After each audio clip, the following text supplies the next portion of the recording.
देखिए miss spelt word का एक प्लेलिस्ट बना दिया गया है। उसमें आपको सारी वीडियोस मिल जाएंगी। तो यहाँ पे ये जो सीरीज चल रही है ये आपके एग्ज़ाम के लिए बहुत इम्पॉर्टेंट है। और स्पेलिंग आपका सुधारने के लिए हमने कुल मिलाकर दो तरीका आपको बताया था। एक जो सबसे इफ़ेक्टिव है वो है लिख लिख कर।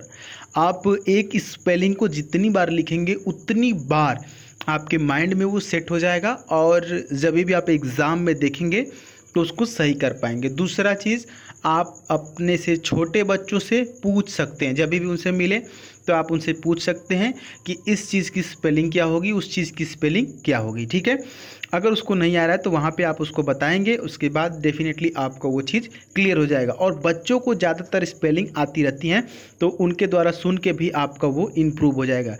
आइडिया थोड़ा सा आपको सस्ता लग रहा होगा लेकिन बहुत ही इफ़ेक्टिव है। चलिए शुरू करते हैं आज की इस वीडियो का, जिसका पहला वर्ड आपके सामने है। बहुत ही इम्पॉर्टेंट और आपके एग्ज़ाम में कई बार आ चुका है। देखने में बहुत बड़ी स्पेलिंग लग रही है। लिखा हुआ है असैसिनेशन। असैसिनेशन का मतलब होता है हत्या। इसकी स्पेलिंग कैसे याद करेंगे? देखिए ASSINATION, असैसिनेशन। एक आसान तरीका भी इसको याद करने का। गुरुजी ने क्लास में कैसे इसको याद कराया, बोला कि एस का मतलब गधा होता है। बोले गधा के ऊपर गधा और उसके ऊपर मैं, आई मतलब मैं, और मेरे ऊपर पूरा नेशन यानी मेरे ऊपर पूरा राष्ट्र, पूरा देश। यानी कि गधे के ऊपर गधा, गधे के ऊपर मैं, ठीक है, और मेरे ऊपर पूरा नेशन यानी SSI नेशन यानी असैसिनेशन, जिसका मतलब होता है हत्या। उम्मीद है कि आपको ये वर्ड कभी नहीं भूलेगा और इसकी स्पेलिंग तो कभी नहीं भूलेगी आपको। ठीक है, स्पेलिंग भले बड़ा है लेकिन आपको ये डेफिनेटली याद हो चुका होगा। तो बढ़ते हैं अगले वर्ड की तरफ। अगला जो वर्ड है वो बहुत ही इंपॉर्टेंट है, एरोड्रोम। एरोड्रोम का मतलब क्या होता है डियर स्टूडेंट? इसका मतलब होता है हवाई अड्डा। जी हाँ, आज तक आपको एरोप्लेन पता था लेकिन एरोड्रोम भी जानना बहुत ही इंपॉर्टेंट है, क्योंकि हवाई जहाज़ जहाँ उतरती है वो होता है हवाई अड्डा।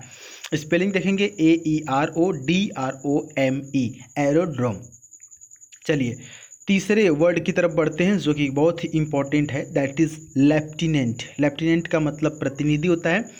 इसकी स्पेलिंग थोड़ी सी अजीब होती है, इसको आपको याद ही करना पड़ेगा, इसका कोई दूसरा ऑप्शन नहीं है। LEIUTENANT, lieutenant. चलिए तीसरे के बाद चौथे वर्ड की तरफ बढ़ते हैं। ये भी काफ़ी बड़ा दिख रहा होगा आपको लेकिन बहुत ही ईजी है, इनकन्वीनियंस। इनकन्वीनियंस का मतलब होता है असुविधा, INCONVENIENCE। पांचवें वर्ड की तरफ बढ़ते हैं। ये भी बहुत इंपॉर्टेंट है, लिखा हुआ है मैजिस्ट्रेट। मैजिस्ट्रेट का मतलब न्यायाधीश कह सकते हैं, वो भी एक प्रकार के न्याय करने वाले ही होते हैं। Magistrate MAGISTRATE।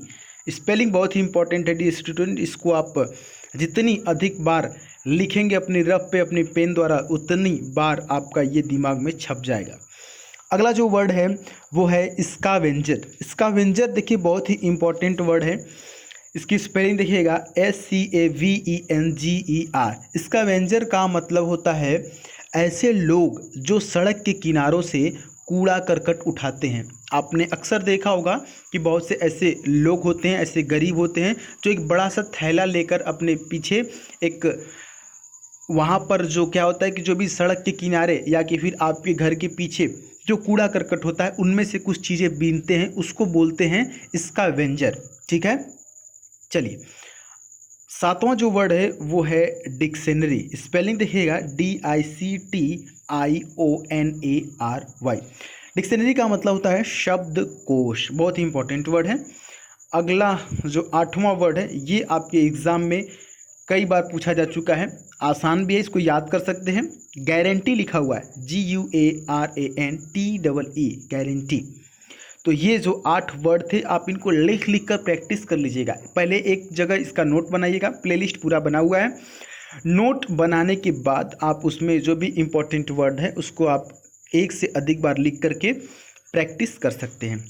और यदि आप और अपना इंग्लिश इंप्रूव करना चाहते हैं तो इंस्टाग्राम पर द सुधीर पांडे सर्च करके वहाँ पर आप हमसे जुड़ सकते हैं। चलिए मिलते हैं नेक्स्ट वीडियो में, तब तक के लिए जय हिंद, वंदे मातरम।